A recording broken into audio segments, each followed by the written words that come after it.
بسم اللہ الرحمن الرحیم۔ مباشرت کے لیے حکمت بری باتیں۔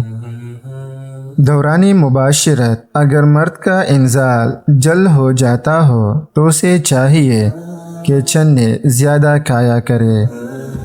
مباشرت کے دوران مرد کا عضو تناسل ڈھیلا ہو جاتا ہو تو اسے چاہیے کہ مباشرت سے پہلے کچھ دیر سو جایا کرے، یعنی نیند پوری کر کے مباشرت کیا کرے۔ کثرت سے مباشرت بوڑھوں کو موت کی نیند سلاتا ہے، جوانوں کو بوڑھا، موٹوں کو دبلا اور دبلے آدمیوں کو مردہ بناتا ہے۔ پس بغیر شہوت صادق و انتشار کامل مباشرت نہیں کرنی چاہیے۔ ہر مرد و عورت میں شہوت یکساں نہیں ہوتی ہے۔ کسی مرد میں شہوت بہت زیادہ اور کسی مرد میں بہت کم ہوتی ہے، اور یہی حال عورتوں کا بھی ہے۔ کسی عورت میں شہوت زیادہ اور کسی میں بہت کم ہوتی ہے۔ مرد و عورت کا ہمیشہ ایک ہی بستر میں سونا ذوق باہ پیدا کرتا ہے۔ کسی غیر کے مکان میں یا کسی ایسی جگہ جہاں اچانک کسی کے آ جانے کا خوف ہو مباشرت نہ کرے۔ ایسی حالت میں لطف مباشرت حاصل نہیں ہوتا اور کمزوری پیدا ہوتی ہے۔ بھری ہوئی پیٹ کی حالت میں مباشرت کرنے سے اول تو انزال جلد ہو جاتا ہے، دوسری ذوب معدہ، ذوب ہضم، ورم جگر و شکم وغیرہ امراض پیدا ہو جاتے ہیں۔ کھانا کھانے کے 3-4 گھنٹے بعد مباشرت کرنا چاہیے۔ حالت جنابت یعنی مباشرت کے بعد غسل کرنے سے پہلے کوئی غذا کھا لینا نسیان کا مرض پیدا کرتا ہے۔ پیشاب زور سے معلوم ہونے کے وقت مباشرت کرنے سے مثانہ اور پیشاب کی نالی میں امراض پیدا ہو جاتے ہیں، اور پاخانہ زور سے معلوم ہوتے وقت مباشرت کرنے سے بواسیر وغیرہ امراض مقت لاحق ہو جاتے ہیں۔ اگرچہ مرد مباشرت کی خواہش پوری ہو جاتی ہے، بسا اوقات اس نامکمل مباشرت سے جس میں عورت کو انزال نہیں ہو پاتا ہے، عورت کو ناگوار معلوم ہوتا ہے اور اعصابی بیماریاں وغیرہ میں مبتلا ہو جاتی ہے، جماع سے بے رغبتی اور شوہر سے نفرت کرنے لگتی ہے۔ کسی غیر طبیعی طریقہ سے جماع کرنا اور منی نکلتے وقت اس کو روکنا سوزاک اور دوسرے پیشاب کی نالی کے امراض پیدا کرتا ہے۔ حسین عورتوں کا ہر وقت خیال رکھنا، عشقیہ افسانوں اور ناولوں کا پڑھنا، شہوت بڑھانے والے مناظر کا تصور کرنے سے سرعت انزال اور رقت منی و جریان کے امراض پیدا کرتے ہیں۔ جس رات مرد کا ارادہ مباشرت کرنے کا ہو تو اپنی بیوی سے صبح ہی اس کا ذکر کر دے تاکہ وہ اپنے جسم کو پاک و صاف کر لے اور موئے زہار دور کر لے اور خود کو آراستہ کر لے۔ اس اطلاع سے عورت پر بھی شوق مباشرت مستور ہو جاتا ہے، تو دونوں کو مباشرت کا پورا لطف و سرور حاصل ہوتا ہے۔ اگر جماع کے وقت پیشاب کا شدید تقاضا نہ ہو تو ہاں مہا پیشاب نہ کرے، ورنہ عضو کا انتشار جلد ختم ہو جائے گی۔ اگر عورت مباشرت سے قبل پیشاب کر کے ٹھنڈے پانی سے استنجا کر لے تو جلد شہوتناک ہو جاتی ہے، نیز فرج میں کچھ تنگی بھی آ جاتی ہے جو زیادتی لذت کا سبب ہوتی ہے۔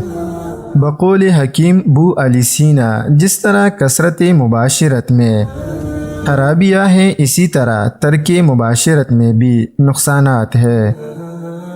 جو لوگ مباشرت چھوڑ دیتے ہیں وہ سر درد، آنکھوں کی تاریکی، بدن کا بھاری ہونا، ہنسیوں کا ورم جیسی امراض میں مبتلا ہو جاتے ہیں۔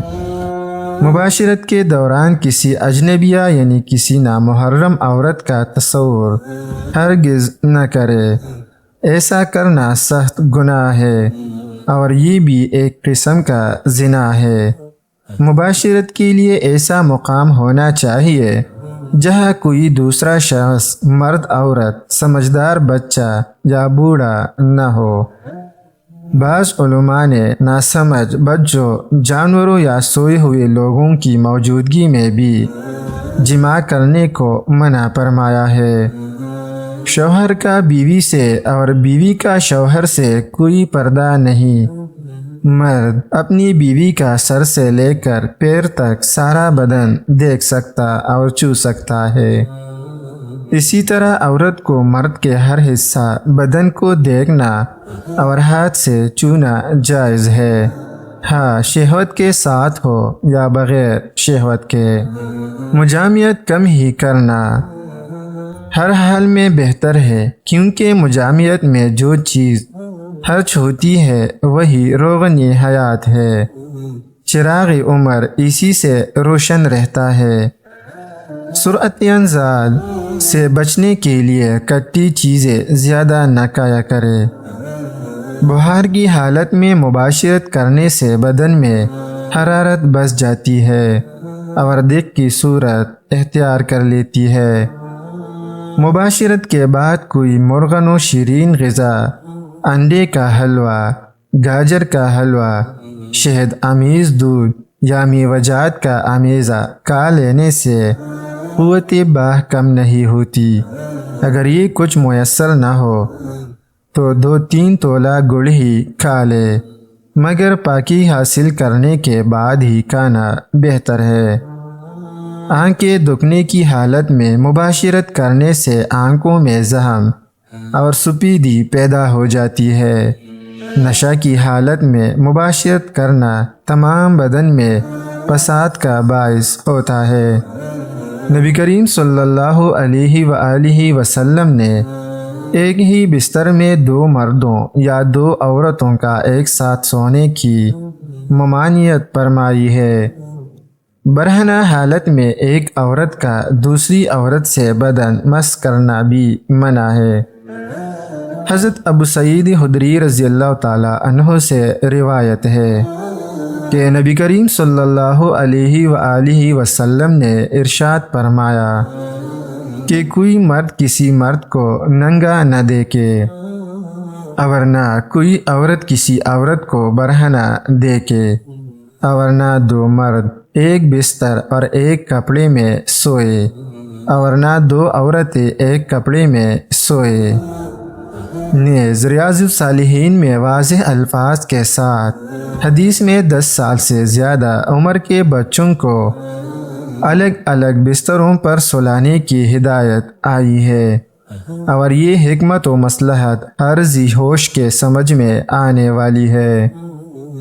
بدن سے بدن مس ہونے میں جو لذت آفرینی ہے، اس کا سدباب اور پیشگی ازالہ ان حدیثوں کے ذریعے ہوتا ہے، اور مرض کے پیدا ہونے سے پہلے اسباب مرض کا تدارک ہے۔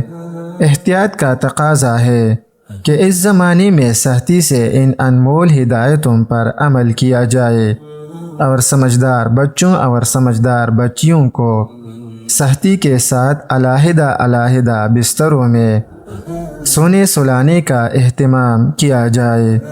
ایک مرد کا کسی دوسری مرد یا لڑکے کے ساتھ منہ کالا کرنا اور اپنی شہوت کی آگ کو بجھانا لواطت یا اغلان کہلاتا ہے۔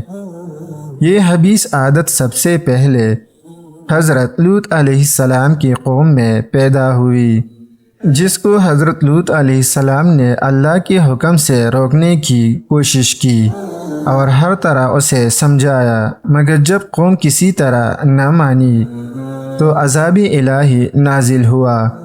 ان ظالم و نافرمانوں کی ساری بستی تہوبالہ کر دی گئی۔ اس سے معلوم ہوا کہ اللہ رب العزت کی جس قدر ناراضگی اس پیل بد کے کرنے والوں پر ہوتی ہے، کسی اور گناہ پر نہیں ہوتی۔ اللہ ہم سب کو اس سے محفوظ رکھے، آمین۔